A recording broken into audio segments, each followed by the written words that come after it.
یہ خوب اچھی طرح مسئلہ سمجھیں، اور انشاءاللہ یہ جو میں تحقیق آپ کے سامنے پیش کر رہا ہوں یہ خاص طور پر اہل علم کو بھی اللہ نے چاہا تو بہت فائدہ ہوگا اس سے انشاءاللہ۔ لفظ آزاد سے طلاق کا استعمال، یعنی لفظ آزاد کا استعمال کر کے طلاق دینا، یہ ہمارے معاشرے میں بہت ہونے لگا ہے۔ لوگ بیوی کو کہہ دیتے ہیں تم آزاد ہو، تم آزاد ہو، میں تمہیں آزاد کرتا ہوں۔ تو اس بارے میں جو اردو فتاویٰ ہمارے اکابر کے ہیں، بر صغیر کے علماء کے، ان فتاویٰ میں یہ لکھا ہوا ہے کہ بیوی کو جب بھی کوئی شخص یوں کہے گا کہ تم آزاد ہو، تو اس میں طلاق کی نیت کی ضرورت نہیں ہے، بلکہ طلاق واقع ہو جائے گی۔ تو اور ان کی دلیل یہ تھی کہ اردو زبان میں، اہل اردو کے عرف میں یہ لفظ اب طلاق ہی کے لیے استعمال ہوتا ہے، لہذا یہ اب صریح لفظ بن چکا ہے۔ لیکن جامعۃ الرشید کی جو تحقیق ہے، اور چونکہ میں بھی اس میں کسی درجے میں اس تحقیق میں شریک رہا ہوں، تو میں بھی اس سے اتفاق کرتا ہوں، وہ یہ ہے کہ ہمارے دور میں یہ عرف تھوڑا سا چینج ہوا ہے۔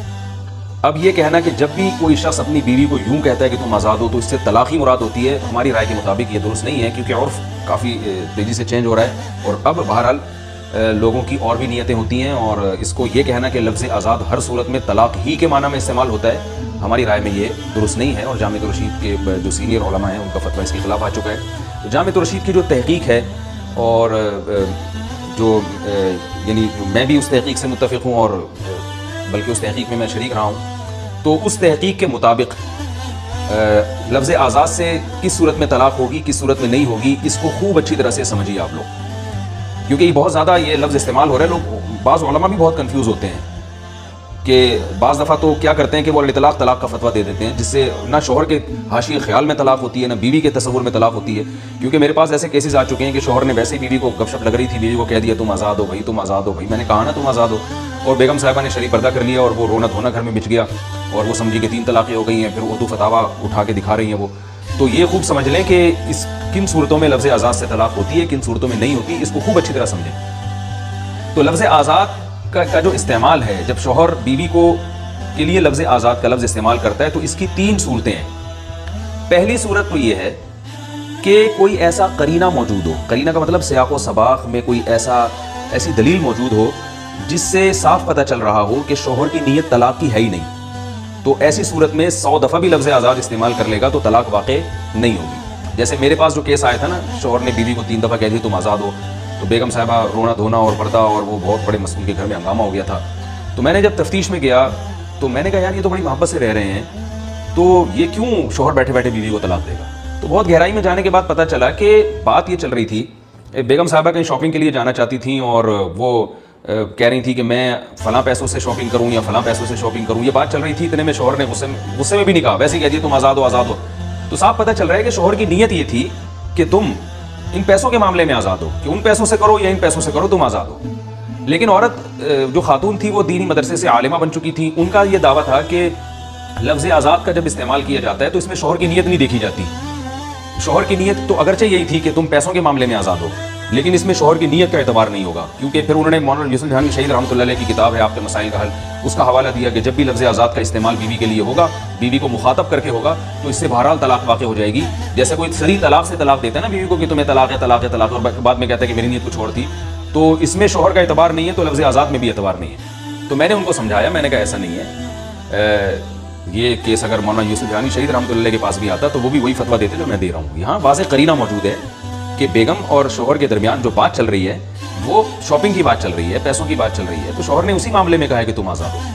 تو پہلی صورت یہ ہے کہ اگر کوئی ایسا قرینہ موجود ہے جس سے صاف پتہ چل رہا ہے کہ شوہر کی نیت طلاق کی نہیں ہے، یعنی سیاق و سباق میں کلام سے ماحول سے ایسا پتہ چل رہا ہے، جیسے شوہر بیوی سے کہہ دیتا ہے کہ ٹھیک ہے تم آزاد ہو، جو چاہے کھاؤ، بیگم صاحبہ کہہ رہی ہے میں آج بینگن پکاؤں یا توری پکاؤں، شوہر کہتا ہے تم آزاد ہو بھائی یا تم آزاد ہو، تو ایسے میں غصے میں کہے، ہنستے میں کہے، جس کنڈیشن میں بھی کہے گا، اس سے طلاق واقع نہیں ہوگی، کیونکہ یہاں واضح قرینہ موجود ہے کہ شوہر کی نیت طلاق دینے کی نہیں ہے۔ تو یہ پہلی صورت ہوئی ہے۔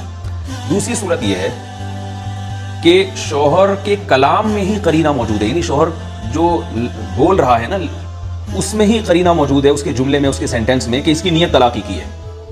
جیسے شوہر یوں کہتا ہے کہ تم میرے نکاح سے آزاد ہو، یا تم میرے بیوی ہونے سے اب آزاد ہو، یا آج سے تم آزاد ہو، یہ بھی لفظ اردو میں جو ہے نا طلاقی کے معنی میں استعمال ہوتا ہے۔ تو یا تم مجھ سے آزاد ہو، یعنی میری ذات سے تم آزاد ہو رہی ہو، تو ظاہر ہے شوہر کی ذات سے آزاد جب ہوگی عورت تو اس سے مراد نکاح ہی ہوتا ہے، کیونکہ عورت تو شوہر کی غلام تو نہیں ہوتی۔ تو یعنی کوئی قرینہ سے نہیں پتہ چل رہا کہ اس کی نیت طلاق کی نہیں ہے، کوئی قرینہ موجود نہیں ہے، بیٹھے بیٹھے کوئی کہہ رہا ہے. اگر قرینہ ہے پھر تو ایک الگ بات ہے نا، لیکن قرینہ نہیں ہے. بیٹھے بیٹھے شوہر بیوی سے کہتا ہے کہ تم میرے نکاح سے آزاد ہو، یا تم مجھ سے آزاد ہو، یا آج سے میں تمہیں آزاد کرتا ہوں. تو اس طرح کے الفاظ، بلکہ آج سے میں تمہیں آزاد کرتا ہوں، یہ میں آگے اس کی تفصیل بتاؤں گا. صرف اتنا لفظ کہتا ہے کہ تم میرے نکاح سے آزاد ہو، یا تم مجھ سے آزاد ہو، یا ہم دونوں اب سے ایک دوسرے سے آزاد ہیں. یہ 3 قسم کے جملے یاد رکھیں. میرے نکاح سے تم آزاد ہو، یا تم مجھ سے یعنی میری ذات سے اب تم بالکل الگ ہو، آزاد ہو، یا ہم دونوں ایک دوسرے سے اب بالکل آزاد ہیں. اس طرح کا لفظ استعمال کرتا ہے. تو ایسا لفظ اردو میں بہرحال طلاقی کے معنی میں استعمال ہوتا ہے. تو ایسی صورت میں اگر شوہر کی نیت نہیں بھی ہوگی تو طلاق واقع ہو جائے گی. اور یہ چونکہ صریح طلاق ہے، صریح طلاق اسے کہتے ہیں جس میں نیت کی ضرورت نہ ہو، بلکہ کسی زبان میں وہ لفظ اسی کے لیے، طلاقی کے لیے استعمال ہوتا ہو. جیسے انگلش میں ڈیورس ہے، عربی میں طلاق ہے، یا اردو میں طلاق کا لفظ اور یہ جو الفاظ میں استعمال کر رہا ہوں. تو ایسی صورت میں طلاق واقع ہو جائے گی. ایک طلاق ہوگی رجعی، اگر ایک دی ہے شوہر کو رجوع کا حق ہوگا، اور اگر 3 طلاقیں دی ہیں تو تینوں واقع ہو جائیں گی. یہ دوسری صورت ہوئی ہے. تیسری صورت یہ ہے کہ شوہر کے کلام میں بھی کوئی ایسا قرینہ موجود نہیں ہے، یعنی شوہر کی جو ورڈنگ ہے کہ جس سے پتہ چل رہا ہو کہ طلاق ہی مراد ہے. اسی طرح کوئی ایسا بھی نہیں ہے کہ پتہ چل رہا ہو کہ طلاق بالکل مراد نہیں ہے. یہ دونوں صورتوں سے کلام خالی ہے. تو یہ جو تیسری صورت ہے نا، اس میں پھر 3 صورتیں بنتی ہیں. یہ تیسری صورت کی 3 حصے بنتے ہیں. پہلا حصہ یا پہلی صورت جو بنے گی وہ یہ ہے کہ مذاکرہ طلاق ہو. مذاکرہ طلاق کا مطلب بیوی طلاق مانگ رہی ہے شوہر سے، یا طلاق کی بات چل رہی ہے.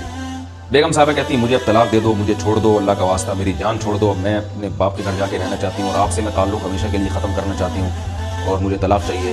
یہ بات چل رہی تھی. جواب میں شوہر نے کہہ دیا تم آزاد ہو. تو اب یہ کنایہ ہے، یعنی یہ جو الفاظ ہیں کہ تم آزاد ہو، یہ طلاق کے معنی میں صریح نہیں ہے. ہم اس قرینے کی وجہ سے کہیں گے کہ طلاق واقع ہو گئی ہے. اور جب صریح طلاق نہ دی جائے، کسی قرائن سے ہمیں پتہ چل رہا ہو کہ اس سے طلاق مراد ہے، تو وہ طلاق کنایہ کہلاتی ہے. اس میں حکم یہ ہے کہ شوہر نے ایک دفعہ جب طلاق دی تو ایک طلاق بائن ہوگی. بائن کا مطلب نکاح ٹوٹ گیا، اور دوسری طلاق پہلی طلاق سے لاحق نہیں ہوگی. یعنی اگر یہ 10 دفعہ بھی ایسے موقع پہ شوہر یہ الفاظ کہہ دیتا ہے تم آزاد ہو، آزاد ہو، آزاد ہو، آزاد ہو. بیوی طلاق مانگ رہی ہے، بیوی کہہ رہی مجھے طلاق دو، شوہر کہتے ہیں تم آزاد ہو، آزاد ہو، آزاد ہو، آزاد ہو. 10 دفعہ بھی کہہ دے گا تو ایک ہی طلاق واقع ہوگی، کیونکہ طلاق جو بائن ہے وہ طلاق بائن سے لاحق نہیں ہوتی. یہ ایک پیچیدہ مسئلہ ہے فقہ کا، اس میں زیادہ تفصیل میں جانے کی ضرورت نہیں ہے. تو چند صورتوں میں لاحق ہوتی ہے، عموماً لاحق نہیں ہوتی.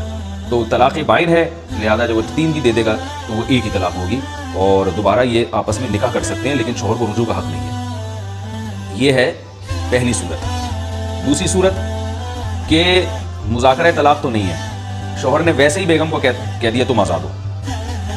تو اس صورت میں اگر غصے کی حالت میں شوہر نے الفاظ کہے ہیں تو پھر ہم دیکھیں گے کہ شوہر پھر بھی ہم علیہ طلاق کا فتویٰ نہیں دیتے، چاہے غصے کی حالت. کیونکہ غصے کی حالت میں بھی بہت دفعہ لوگ بیوی کو سب و شتم کے طور پہ کہتے ہیں تم آزاد ہو، بھائی تم تو ویسے ہی میری پابند نہیں ہو، تم کوئی بات سننے کے قابل نہیں ہو، اور تم جو ہے نا ہر معاملے اپنی چلاتی ہو. تو اس قسم کے کبھی اس کا مراد ہوتا ہے غصے میں. تو ہم دیکھیں گے شوہر کی جو ورڈنگ ہے اگر وہ اردو میں طلاقی کے لیے استعمال ہوتی ہے تو پھر تو طلاق کا اس کو فیصلہ یعنی طلاق کا فتویٰ دیا جائے گا، اور بیوی یہی سمجھے گی کہ طلاق ہو گئی ہے. اور اگر ایسی ورڈنگ نہیں ہے تو پھر ہم شوہر سے نیت پوچھیں گے، بھائی آپ کی نیت طلاق کی تھی تو ٹھیک ہے، نہیں تھی تو نہیں تھی. مثال کے طور پر غضب کی حالت میں شوہر بیوی سے کہتا ہے میں تمہیں آزاد کرتا ہوں.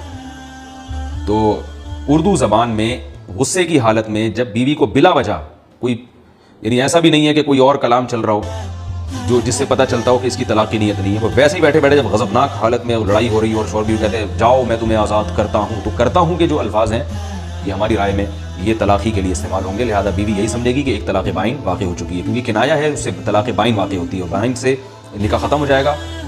شوہر یہ الفاظ بار بار اگر ریپیٹ کرتا ہے تو بھی ایک ہی طلاق واقع ہوگی، کیونکہ میں نے بتایا کہ جو کنایہ سے طلاق واقع ہوتی ہے صریح لفظ سے نہ ہو تو وہ لاحق نہیں ہوتی، تو وہ ایک طلاق بائن واقع ہوگی.